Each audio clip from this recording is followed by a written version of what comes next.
Talent.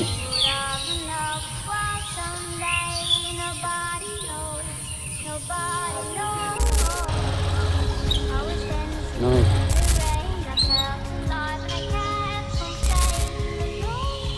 কিরে বন্ধু, কেমন আছে? অনেকদিন পরে তোরে দেখলাম। আমি তো আছি আলহামদুলিল্লাহ, লালে লাল। সেই আগের মতোই, সেই ছিঁড়া ফাটা লুঙ্গি 5 বছর আগেও দেখি কিনতাম না, এই যে দেখ এই নতুন গাড়িটা নিচ্ছি। ব্যবসায় প্রচুর ইনভেস্ট করা আছে, ওই জায়গায় সময় দিতে হয়। তা তো বটেই রে, তোর এই সাফল্য দেখে আমাদের খুবই ভালো লাগে। নিজের যোগ্যতায় এখানে আসছে রে। অনেক কষ্ট করতে হয়, অনেক স্ট্রাগল করতে হয়। মানুষ এমনি এমনি সফলতা পায় না। তারা ফোন বাজছে, কথা বলি। হ্যালো ম্যানেজার সাহেব, হ্যাঁ বলেন। ওই টাকাটা করিম সাহেবকে 10 লাখ টাকা দিয়ে দেন, আর বাদ বাকি যেটা থাকে ওইটা আমার অ্যাকাউন্টে ট্রান্সফার করেন।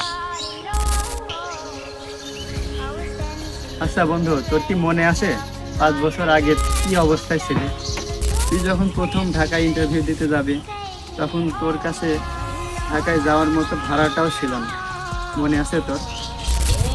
এই ওইসব ওইসব মেলা আগের কথা, ওইসব কি আর মনে থাকে? বন্ধু, 5 বছর পিছনে ফিরে তাকাই দেখ, সেদিন তোর বাবা তোর জন্য কত কষ্ট করেছে। নিজের গোয়ালের একটা গরু ছিল, সেই গরুটা বিক্রি করে তোর জন্য টাকা জোগাড় করেছে। আর তুই কিনা বলিস যে এটা তোর একার অর্জন।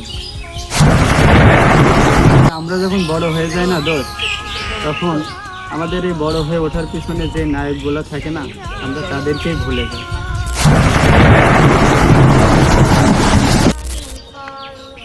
বন্ধু তুই ঠিকই বলছিস রে। শহরের ওই টাকার গরমে আমি আবার নিজের শিকড় কোথা থেকে সৃষ্টি সেটাই বলি। আমাদের সফলতার পিছনে যাদের সব থেকে বেশি অবদান থাকে, আমরা সফলতা পাওয়ার পর তাদেরকেই ভুলে যাই আগে। বন্ধু তোর জন্যই আজ আমার চোখ খুলে গেল। আজকে বাসায় যেই মার হাতের রান্না খাবো, আর বাবার সাথে জমিয়ে আড্ডা দিব।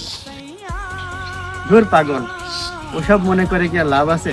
চল যাই চা খাই, বিলটা কিন্তু তুই দেবে, তুই আমার বড় লোক বন্ধু।